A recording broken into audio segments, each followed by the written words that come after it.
President Trump is directing Secretary of Defense Pete Hegseth to use all available funds to get our troops paid on October 15th as the government shutdown nears its third week. After the Senate failed to approve spending legislation this week, military members were preparing to go without their paychecks on Wednesday for the first time in U.S. history.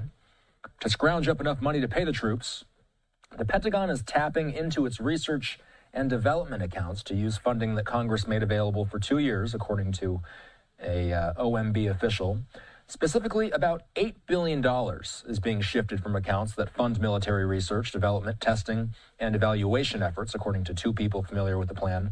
Do you feel any urgency to end the shutdown in the next week, 2 weeks, or would you be fine if this stretches into November and then toward the holidays with folks not getting paid? Well, you know, shutdown, we've had many, many shutdowns, and this is a shutdown that shouldn't have happened. A group of people brilliantly decided to make it after the election. I said, thank you very much. In other words, give it to Trump instead of Biden. So it shouldn't happen. And likewise, debt ceiling shouldn't have. But the big, great big, beautiful bill solved the debt ceiling problem for Is there a point where you would reach out to all parties? Here's what's happening on the shutdown, though.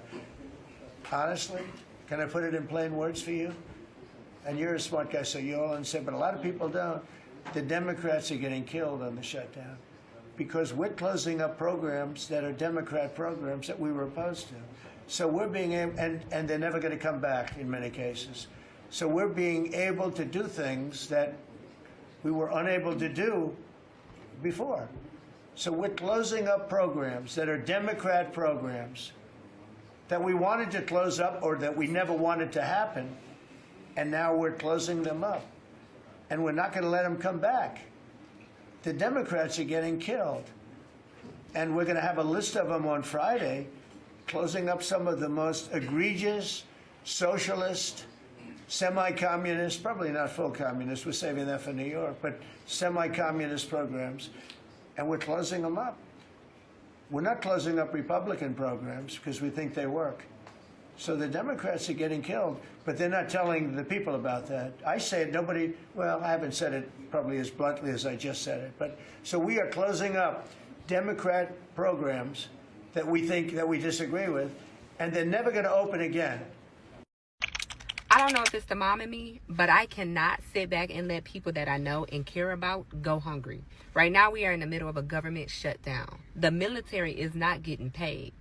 I'm blessed enough to be able to have a savings and have an emergency fund. But for some people, especially new people in the military, young people, not at a position where they are able to do that or where they have done that. I have a soldier right now, brand new to the military, been in barely a year, 18 years old, who didn't tell me, maybe because she's too proud, maybe she's nervous, maybe she's scared, whatever the case may be. But she told her battle buddy that she has $3 to her name. The battle buddy came and told me today. And I'm like, I know that there are programs, I know there are things, but in the moment right now, I'm thinking, what can I do to help this soldier? I am going to go to the commissary and get that soldier a gift card to buy groceries. It's Friday. I cannot sit in my house and be wondering, is my soldier going to be able to eat this weekend until Monday when stuff open back up and the banks, and we can try to get her a loan, this and that. So I figure at least with a gift card, she can get some bread, some lunch meat, some cereal and milk, some cup of noodles, and be able to eat. But I just wanted to come on here and let people know that you may have people in your formation to the left and to the right of you who are scared to speak up, who don't feel comfortable saying anything, and they're suffering in silence.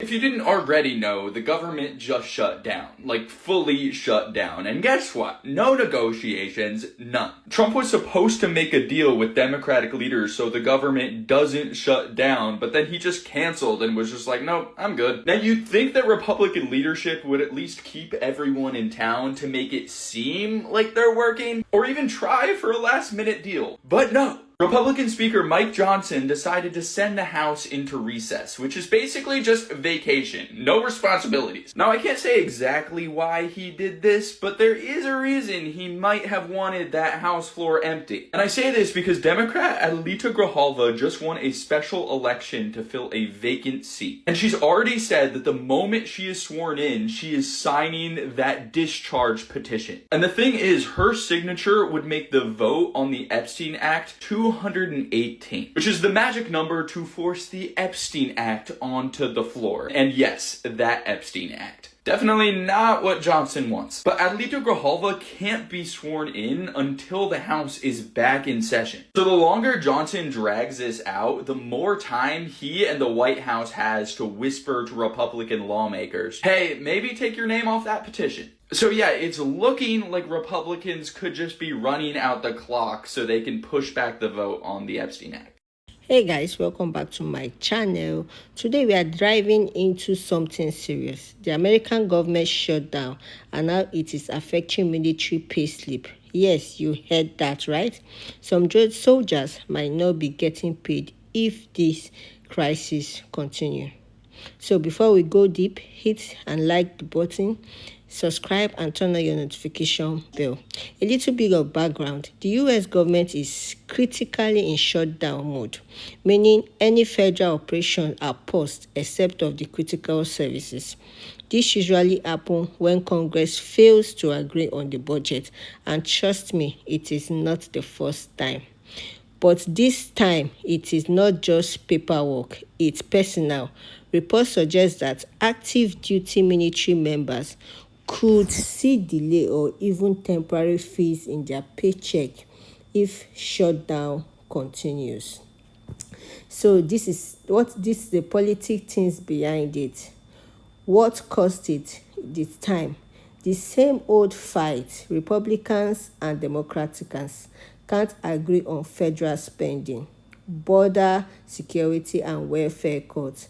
Meanwhile, public reaction has been strong. Families of the military personnel are experiencing frustration online, and social media is buzzing with the hashtag Pay Our Troops and End Shutdown. Some laws are proposing emergency bills to ensure military pay continues even during the shutdown. But as for now, it's still waiting. The bill is still waiting. Imagine being developed overseas and worrying about your family back home, not being able to pay their rent or bills. That is the real human side of this crisis. It's not just numbers, it's lives. And if the shutdown continues, the rapid effects could hit contractors, humanitarian services, and defense operations. So what do you think? Should the soldiers be paid no matter what, or is it just part of the messy politics in Washington? Drop your thoughts in the comment section. Let's talk about it. Don't forget to like and share, subscribe for more, and I will see you again. Bye.